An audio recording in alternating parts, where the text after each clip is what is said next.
안녕하세요. 수다몽더 히스토리입니다. 수다몽에서 조선 건국사를 계속 이어서 올리고 있는데요. 지난 시간에 이어 오늘은 위화도 해군에 대한 이야기로 시작해야 하지만 조선 건국사와 채영 장군 이야기를 별도로 하게 된다면 중복되는 이야기가 너무 많이 생길 것 같아서 채영 장군 이야기를 하고 그 이야기 말미에 위화도 해군까지 함께 이야기하려고 합니다. 조선 건국사의 주인공이 이성계임을 부정할 수는 없지만 이성계와 함께 고려 말의 대미를 장식한 이는 채영 장군이지요. 수십 년 동안 전장을 누비면서 100여 차례의 전투를 치르고 수많은 전공을 세운 고려 최고의 명장이다 라는 평을 받기도 하고, 또 한편으로는 고려가 역사의 뒤안길로 사라지게 만드는데 일조했다 라는 부정적인 평을 받기도 하는 채영. 그는 어떤 인물이었을까요?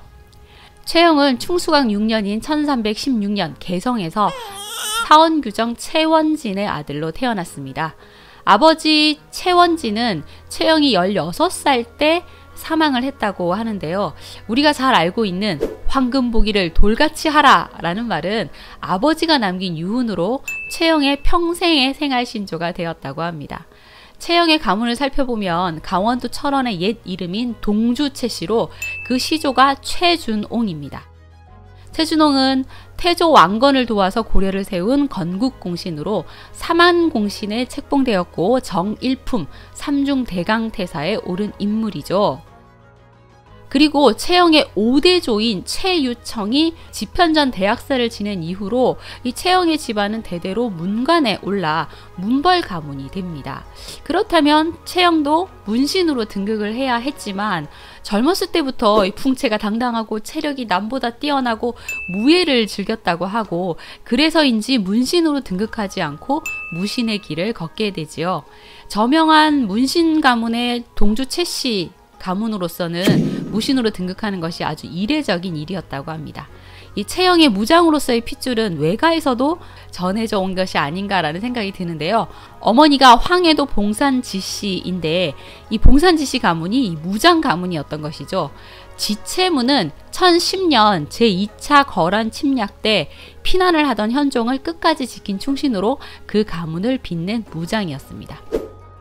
채영이 태어나고 성장하고 또 활동하던 그 시기의 고려는 대내외적으로 많은 어려움에 직면해 있었습니다. 고려는 고종 때 몽골의 침략을 받은 이후 원나라 공주를 왕비로 맞아야 했고, 원나라의 끊임없는 내정 간섭을 받아야만 했지요. 당연히 왕실은 외세에 좌지우지되니 왕권도 약해질 수밖에 없었습니다. 그러다 보니 왕권을 넘보는 반란이 빈번히 일어났고, 또 홍건적이 고려의 국경을 수시로 넘나들었고, 왜구의 노략질은 도저히 감당할 수 없는 지경에 이릅니다. 이런 난세에 채영과 같은 무신들은 많은 활약을 하게 되지요. 채영은 젊은 시절 양강도 도순문사 희하에서 왜구를 수차례 격파하면서 그 이름을 알리게 되었고, 이후 국왕 시위대인 우달치에 임명됩니다. 그리고 1352년 공민왕이 고려의 왕이 된 지 얼마 지나지 않은 상황에서 조일신의 난이 일어나게 되는데, 이때 채영이 이 난을 평정하면서 호군이 되었고 1354년 종삼품관인 대호군으로 승진을 하게 됩니다. 그리고 공민왕 3년 원의 승상 톡토가 홍건적을 비롯한 한족 반란군인 장사성의 세력을 진압하기 위해서 대규모 남벌군을 일으켰을 때 고려에도 원병 파견을 요청했고, 채영은 40여 명의 장수들과 함께 병사들을 이끌고 원으로 가서 전투에 참여하게 됩니다. 고려군은 중국 남쪽으로 내려가서 고성 전투의 선봉을 맡게 되는데요. 이 전투는 27번에 걸쳐 치열하게 치러졌고, 이 전투에서 모두 승리를 하게 되는데, 이때 채영이 엄청난 활약을 하게 됩니다. 이후 승상 톡토가 기황후의 권력 싸움에서 밀려서 유배가 되면서 이 남벌군은 거의 와해되다시피 했지만, 고려군은 그 이듬해까지 남아서 반란군 토벌을 계속 이어나가게 됩니다. 채영은 화한성 방어 전투에서 몸 여러 곳에 창상을 입고도 눈 하나 깜짝하지 않고 수많은 적을 물리쳐서 큰 공을 세워 그 이름을 알렸으니 당시 채영의 나이 40살이었습니다. 이렇게 남의 땅에서 남의 땅 반란군을 물리치는 전투를 하고 돌아온 고려 장수들과 고려군들, 하지만 이들의 활약은 결코 헛된 것이 아니었습니다. 이들은 원의 실정을 파악해서 국민왕에게 상세하게 보고를 했고, 국민왕은 원으로부터 벗어날 계획을 세우고 실행에 옮길 수 있었습니다. 자, 고려로 돌아온 채영, 정말 고단했겠다라는 생각이 절로 들 만큼 계속해서 전투를 이어나가게 되는데요.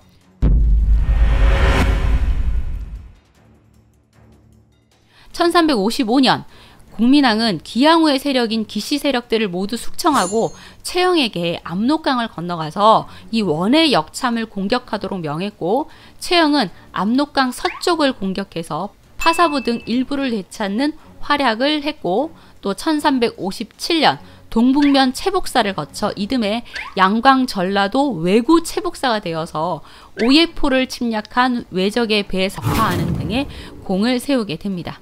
자, 그리고 1360년에는 서경을 침입한 홍건적을 별동대를 이끌고 가서 격퇴시키게 되는데, 2년 후 이 홍건적이 다시 10만 대군을 이끌고 침략해서 개경으로 향해 오게 됩니다.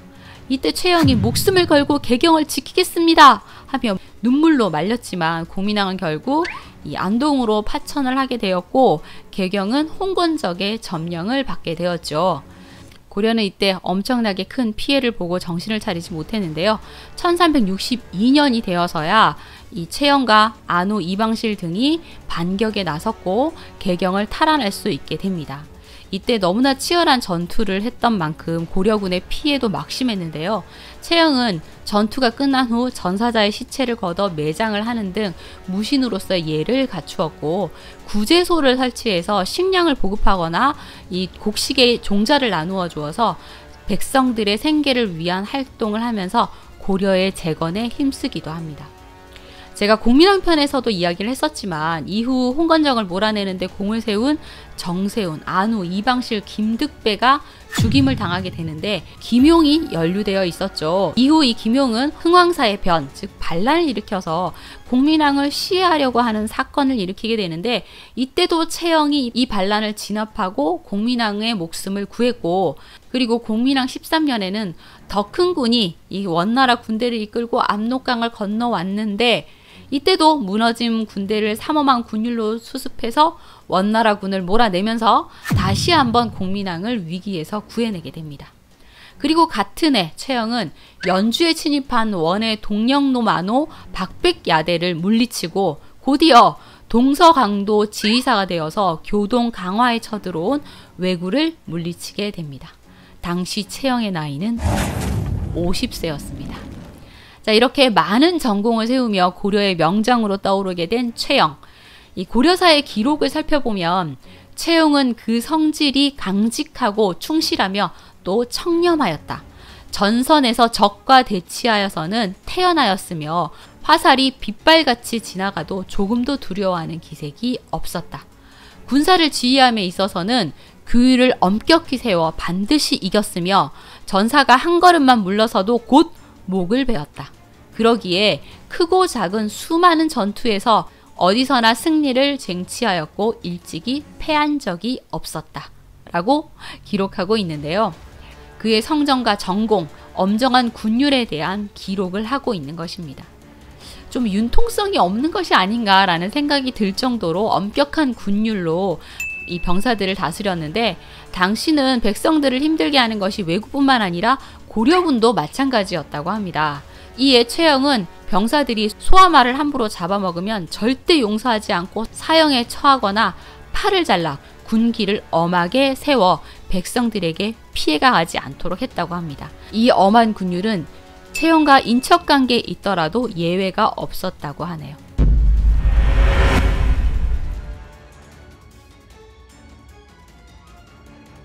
국민왕이 참 복잡한 성격의 인물이다 라는 것은 국민왕 편에서도 이야기했었는데요.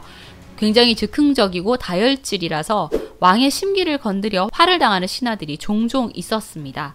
그래서 신하들이 매우 조심조심했는데, 그럼에도 채영은 국민왕에게 소신있게 할 말 다 하는 신하였던 것 같습니다.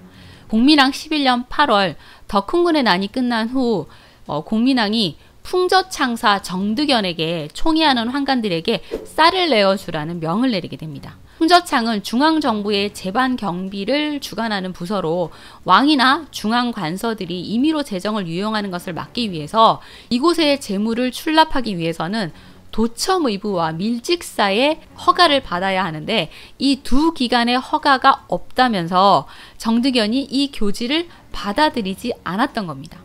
감히 왕의 명을 거역해 하며 공민왕이 노해서 이 정득연을 유배 보내려고까지 했는데 최영이 나서서 책임은 저희에게 있지 그는 죄가 없습니다 라는 변호를 했고 정득연은 석방될 수 있었습니다.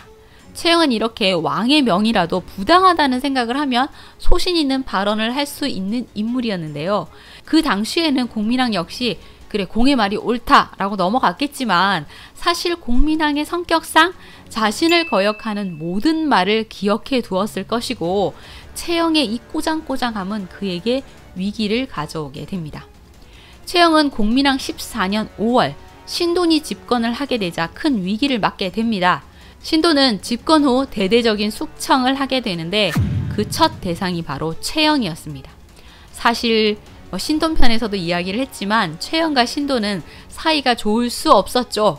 원리 원칙주의자인 최영에게 신돈은 인정할 수 없는 인물이었으니까요. 최영은 밀직사 김난이 두 딸을 바친 것을 비난하기도 했고 신돈의 여러 일탈을 비난해 오기도 했는데요. 이렇게 병권을 장악한 무장 세력의 영향력을 약화시키려는 공민왕의 의도와 신돈의 이해관계가 맞물려서 최영은 숙청 대상이 되었던 것입니다. 당시 최영은 동서주의사로서 강화도에서 왜구를 방어하고 있었는데 이때 최영이 고봉현으로 사냥을 간 일이 있었고 신돈이 이것을 문제 삼게 됩니다. 그러자 공민왕은 왜적이 창릉에 쳐들어와서 세조의 영정을 훔쳐갔는데 경은 지휘사로 있으면서 그 사실조차 몰랐다 하며 분노의 말을 했고 1365년 3월 최영의 지휘사 지위를 빼앗아 버립니다. 최영은 이후 계림윤으로 임명되어서 새 임지인 계림, 즉 경주로 떠나게 되는데요. 요즘 죄를 받아 사람들이 목숨을 보존하기 힘든데 나는 계림윤이 되었으니 임금님의 은혜가 두텁구나 하며 탄식하는 말을 했다고 합니다. 하지만 최영의 위기는 이것이 끝이 아니었습니다. 이구수 등과 함께 환관과 결탁을 해서 임금과 신하를 이간질하였다라는 무고를 받게 되는데요. 신도는 기어이 최영을 죽이고자 했고 이등님을 경주로 보내서 최영을 무자비하게 신문하게 합니다.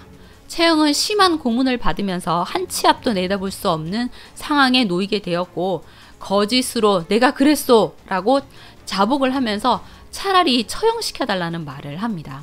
이때 하포를 지키던 경상도 순문사 정사도가 강력하게 반대하지 않았다면 최영은 죽임을 당했을지도 모릅니다. 최영은 벼슬을 삭탈당하고 재산도 몰수된 후 유배가 되었고 최영을 두둔한 정사도도 파면당하게 되었지요.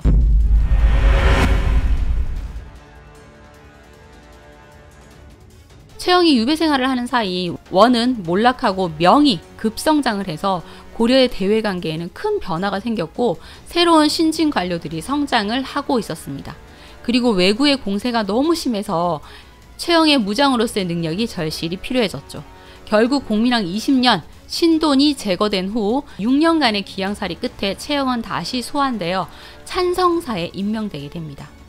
그리고 공민왕 22년 6도 도군 출사가 되어서 군적을 작성하고 장수들을 진급시키거나 강등시키는 일도 하고 또 죄지은 수령들의 죄를 단죄하기도 하는데 이에 최영이 평소에 조정 신하들의 자질 여부를 잘 알지 못함으로 진급시키고 강등시키는 것이 정확하지 못하다라는 비판을 받게 됩니다.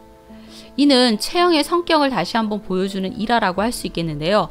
군의 기강을 바로 세우기 위해서는 비판을 받더라도 엄정한 군율로 다스려야 한다라는 그의 신념이 드러났다고 할 수 있겠고 또 한편으로는 다른 관료들이 유배에서 극적으로 돌아온 이 최영을 견제하고 밀어내려 하고 있었다라는 것도 알 수 있습니다.